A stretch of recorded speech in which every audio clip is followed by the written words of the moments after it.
അസ്സലാമു അലൈക്കും വറഹ്മത്തുള്ളാഹി വബറകാതുഹു. ഇന്നത്തെ രാത്രി പുണ്യമായ രാവ് ലൈലത്തുൽ പാപമോചന രാവാണ്. ബജറ്റ് അവതരണ രാവ്. ധാരാളം പേരുകളുണ്ട്. ലൈലത്തുൽ മുബാറക, ലൈലത്തുൽ ലൈലത്തുൽ മഗ്ഫിറ, ലൈലത്തുൽ റഹ്മ, ലൈലത്തുൽ ഇജാബ, ലൈലത്തുൽ ഷഫാഅ, അങ്ങനെ ധാരാളം പേരുകൾ അടങ്ങിയിട്ടുണ്ട് ഈ രാത്രി. വ്യക്തമായ പ്ലാനും ബജറ്റുമുണ്ട് ജീവിതത്തിൽ. എന്നാലും രക്ഷിതാക്കൾ നെട്ടോട്ടത്തിലാണ്. വെക്കേഷൻ തീരാറായി. മക്കൾക്ക് ബാഗ്, ബുക്ക്, യൂണിഫോം, റിസൾട്ട് വരുന്നതിന് മുമ്പേ അടുത്ത സ്കൂളിൽ അലോട്ട്മെൻറ്റ്, അഡ്മിഷന്, വാഹന സൗകര്യം എല്ലാം വ്യക്തമായ ഒരു പ്ലാൻ ചെയ്യാറുണ്ടല്ലോ. ഏപ്രിൽ മാസം കടക്കുമ്പോഴേക്ക് കേന്ദ്ര സംസ്ഥാന സർക്കാരുകൾ അടുത്ത വർഷത്തേക്കുള്ള ബജറ്റ് തയ്യാറാക്കുന്നു. ഭരണപക്ഷവും പ്രതിപക്ഷവും ചാനലുകളും പൊതുജനവും കാര്യഗൗരവത്തിൽ വിശകലനം ചെയ്യുന്നുണ്ട്. എന്നാൽ സത്യവിശ്വാസിയെ സംബന്ധിച്ചിടത്തോളം ഐഹിക പാരത്രിക ജീവിതത്തിലേക്കുള്ള ഒരു വർഷത്തെ അതിസൂക്ഷ്മ ബജറ്റുകളുടെ എല്ലാം ബജറ്റ് സൃഷ്ടാവായ റബ്ബ് അവൻ്റെ മലക്കുകൾ മുഖേന അവതരിപ്പിക്കുന്ന രാവാണ് ഷഅബാൻ 15 രാവ് അഥവാ ബറാഅത്തിൻ്റെ രാവ്.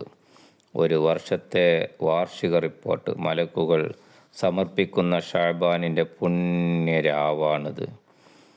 അത് പലപ്പോഴും അവസരങ്ങൾ വീണ് കിട്ടാറുണ്ട്. രാഷ്ട്രങ്ങൾ പൊതുമാപ്പ് പ്രഖ്യാപിക്കും പോലെ ഇപ്രകാരം അല്ലാഹു ചില പ്രത്യേക സമയങ്ങളിൽ ഇത്തരത്തിലുള്ള ഓഫറുകൾ പ്രഖ്യാപിക്കാറുണ്ട്. അത് ഉപയോഗപ്പെടുത്താൻ നമുക്കാവണം. കഴിഞ്ഞ റമദാനിൽ നിന്ന് വന്ന വ്യക്തി ഇത്രകാലം അനധികൃതമായ തെറ്റുകുറ്റങ്ങളുടെ ഇവിടെ ഇതര മാസങ്ങളിൽ ജീവിച്ചു. അവൻ അടുത്ത റമദാനിലേക്ക് തിരിച്ചു പോകാനുള്ള പൊതുമാപ്പ് ലഭിക്കുകയാണ് ബറാഅത്ത് രാവിലൂടെ നടക്കുന്നത്. അതാണ് സല്ലല്ലാഹു അലൈഹി വസല്ലം ഒരു ഹദീസിൽ പറയുന്നു, യത്തലിഉല്ലാഹു ഇലാ ജമീഇ ഖൽഖിഹി ലൈലത നിസ്ഫി മിൻ ശഅബാന വയഗ്ഫിറു ലിജമീഇ ഖൽഖിഹി ഇല്ലാ ലിമുശ്രികിൻ ഔ മുശാഹിനിൻ. നബി സല്ലല്ലാഹു അലൈഹി വസല്ലം പറയുന്നു, ശഅബാൻ പകുതിയുടെ രാത്രിയിൽ അല്ലാഹു അവൻ്റെ കരുണാവിശേഷം കൊണ്ട് വെളിവാകുകയും അവൻ്റെ സൃഷ്ടികളിൽ ബഹുദൈവ വിശ്വാസികളും ശത്രുത മനോഭാവമുള്ളവരല്ലാത്ത എല്ലാവർക്കും പാപമോചനം നൽകുകയും ചെയ്യും. ഈ ഹദീസ് എടുത്തുദ്ധരിച്ചുകൊണ്ട് ധാരാളം വ്യാഖ്യാതാക്കളൊക്കെ പറഞ്ഞിട്ടുണ്ട്. അതുകൊണ്ട് പുണ്യമായ രാത്രിയാണ്. കാരണം 15 രാത്രി 3 യാസീൻ ഏറ്റവും വലിയ നേട്ടങ്ങൾക്ക് വേണ്ടി സൂറത്തു ദുഖാനും ഓതൽ അത്യന്താപേക്ഷിതമാണ്.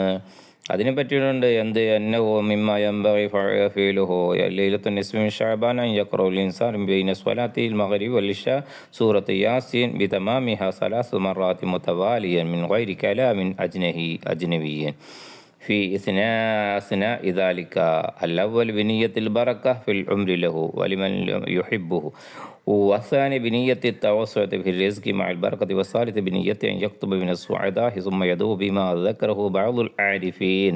അങ്ങനെ ധാരാളം ഗ്രന്ഥങ്ങൾ ഇതിനെ പറ്റിയിട്ട് പറയുന്നുണ്ട്. ഒന്നാമത്തെ യാസീന് എന്തിന് ഓതണം? ഒന്നാമത്തെ യാസീൻ ഓതൽ ബർക്കത്തിന് വേണ്ടി, ആയുസ്സിലും നമ്മൾ ഇഷ്ടപ്പെടുന്ന സന്തതികൾക്കുള്ള ആയുസ്സിന് വേണ്ടിയിട്ടും.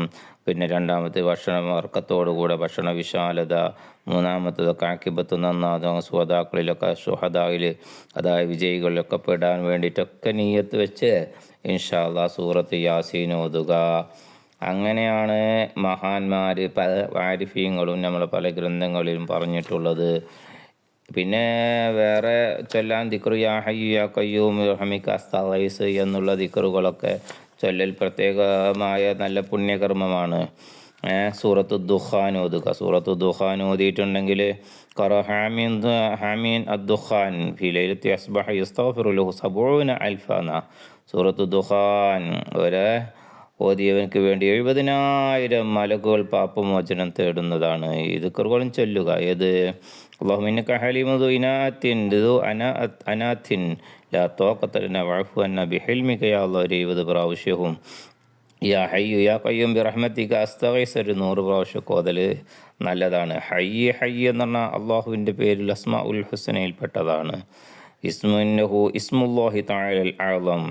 أن عيسى عليه السلام كان إذا أراد أن يحيي الموتى يدعو بهذا الدعاء يا حي يا قيوم. ഈസാ നബി അലൈഹി സ്വലാം മരിച്ചവരെ ജീവിപ്പിക്കാൻ ഉദ്ദേശിച്ചിട്ടുണ്ടെങ്കിൽ യാ ഹയ്യ യാ ഖയ്യൂം എന്ന് ഈ പ്രാർത്ഥിച്ചിട്ടായിരുന്നു ചെയ്തിരുന്നത്. അതുപോലെ ആസഫുവിന് ബർഖയ, ബൽക്കീസിൻ്റെ രാജകൊട്ടാരം, സുലൈമാൻ നബി അലൈഹി സ്വലാമിൻ്റെ അടുത്തേക്ക് എത്തിച്ചത് യാ ഹയ്യ ഖയ്യൂം എന്ന് പറഞ്ഞ് പ്രാർത്ഥിച്ചുകൊണ്ടാണ്. അതുപോലെ ബനൂ ഇസ്രായേൽ മൂസാ നബി അലൈഹിസ്സലാം ഇസ്മുൽ അഅ്ലം കൊണ്ട് അയച്ചുമായിരുന്നു യാ ഹയ്യ ഖയ്യൂം എന്ന്. ഈ ബനൂ ഇസ്രായേൽ മൂസാ നബി അലൈഹിസ്സലാം ഇസ്മുൽ അഅ്ലമിനെ കുറിച്ച് ചോദിച്ചപ്പോൾ അവരോട് പറഞ്ഞതും ഇതന്നെ യാ ഹയ്യ ഖയ്യൂം എന്ന്. അപ്പോൾ ഇത് ഈ ദുആ അഹ്ലുൽ ബഹരി ഇദാ ഖാഫുൽ ഖർഖ യദൂ ലഹു. അഹ്ലുൽ ബഹർ ദുആ അഹ്ലുൽ ബദർ എന്ന സമുദ്രത്തിൻ്റെ ആളുകളുടെ ദുആ മുങ്ങിപ്പോ യാ ഹയ്യ ഖയ്യൂം എന്ന് പറഞ്ഞാൽ അതിൽ നിന്നൊക്കെ രക്ഷ പ്രാപിക്കാനുള്ള ഒരു മാർഗമാണ്. അതുകൊണ്ട് ഇന്നത്തെ രാത്രി സജീവമാക്കുക, പ്രാർത്ഥിക്കുക, പാപമോചനം തേടുക, പിന്നെ അള്ളാഹുവിലേക്ക് അടുക്കുക, മാതാപിതാക്കളോട് പ്രത്യേകം ദുആ ചെയ്യാൻ പറയുക.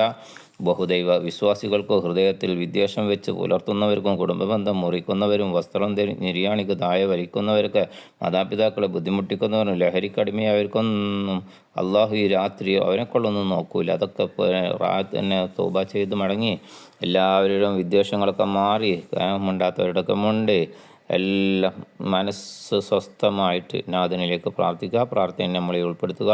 അള്ളാഹു നല്ലതുപോലെ നല്ല രാത്രി നല്ല ഇബാദത്ത് ചെയ്യാൻ അള്ളാഹു നമുക്ക് എല്ലാവർക്കും തൗഫീഖ് നൽകി അനുഗ്രഹിക്കുമാറാവട്ടെ. ദുആ വസിയത്തോടുകൂടെ നിങ്ങളെല്ലാവർക്കും അസ്സലാമു അലൈക്കും വറഹ്മത്തുള്ളാഹി വബറകാതുഹു.